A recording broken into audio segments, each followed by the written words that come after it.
तो नमस्कार दोस्तों। तो आज हम देखेंगे कि सामान्य वर्ष और लीप वर्ष में क्या फ़र्क होता है और सामान्य वर्ष और लीप वर्ष की पहचान हम कैसे करते हैं। तो यहाँ पे कुछ वर्ष दिए गए हैं, तो हम इसमें से देखेंगे कि कौन सा इसमें सामान्य वर्ष है और कौन सा इसमें लीप वर्ष है। तो इसको जानने के लिए कि कौन सा लीप वर्ष है, हम क्या करते हैं कि कोई भी वर्ष हो उसके लास्ट के जो 2 अंक होते हैं, जैसे हमने यहाँ पर 0 और 1 को ले लिया, लास्ट के 2 अंक, और 0 और 2 को ले लिया यहाँ पे, और यहाँ पे 0 और 3 को ले लिया, यहाँ पे 0 और 4 को ले लिया, 0 और 5 को, 0 और 6 को यहाँ पे ले लिया, इसमें 0 और 7 को यहाँ पे ले लिया, उसके बाद 0 और 8 को यहाँ पे ले लिया, 0 और 9 को यहाँ पे ले लिया, इसके बाद लास्ट में 0 और 1 और 0 को ले लिया। तो किसी भी वर्ष, कोई भी वर्ष हो, उसके लास्ट के 2 अंक को हम लेते हैं और 4 से डिवाइड करते हैं, तब जा कर के उसमें से लीप वर्ष निकलता है। तो अगर इसको हम 4 से अगर डिवाइड करें तो ये जो संख्या है ये छोटी है, तो ये 4 से डिवाइड नहीं होगा। अगर 2 की बात करें तो 2 भी 4 से डिवाइड नहीं होगा। 3 की बात करें तो 3 भी 4 से डिवाइड नहीं होगा। अगर 4 की बात करें तो अगर इसको हम 4 से डिवाइड करते हैं तो ये डिवाइड हो जाता है। तो ये हमारा लीप वर्ष हो गया। तो हमारा एक जो हो गया, इसमें से एक लीप वर्ष हुआ। अगर इसको हम 4 से डिवाइड करते हैं तो ये भी 4 से डिवाइड नहीं होगा। इसको 4 से डिवाइड करते हैं तो ये भी नहीं होगा।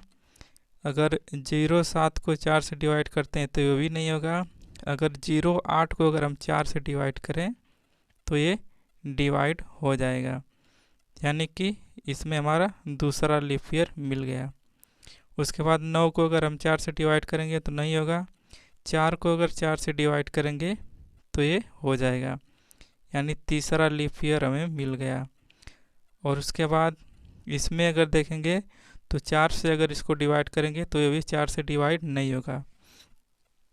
तो इसमें हमें 1 लीप ईयर मिला है, 2 लीप ईयर मिला है और 3 लीप ईयर मिला है। यानी कोई भी वर्ष हो उसके 2 अंकों को हम लेते हैं और 4 से डिवाइड करते हैं। तो 4 से डिवाइड करने के बाद अगर वो पूरी तरह से डिवाइड हो जाता है तो वो लीप ईयर है। अगर नहीं डिवाइड होता है तो सामान्य वर्ष होता है। तो इसमें से हमें जो लीप ईयर मिले हैं वो मिले हैं, पहला मिला है 2004 लीप ईयर है, दूसरा मिला है 2008 लीप ईयर है, और इसमें एक और था 2004। तो इसमें हमारे 3 लीप ईयर मिले हैं। और लीप ईयर में जो फरवरी का महीना होता है, लीप ईयर में जो भी फरवरी का महीना होगा तो 29 दिन का होता है। तो फरवरी का महीना इसमें लीप ईयर में 29 दिन का होता है।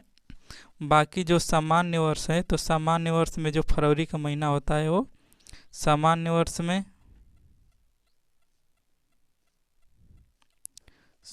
वर्ष में फरवरी का महीना 28 दिन का होता है। तो 4 साल में एक बार जो होता है वो लीप ईयर आता है। और लीप ईयर की पहचान ये होती है कि कोई भी वर्ष होता है तो उसके लास्ट के 2 अंक लेते हैं और उसको 4 से डिवाइड करते हैं। अगर वो पूरी तरह से डिवाइड हो जाता है तो उसको हम लीप ईयर बोलते हैं। अगर वो पूरी तरह से डिवाइड नहीं होता है तो उसको हम सामान्य वर्ष के नाम से जानते हैं।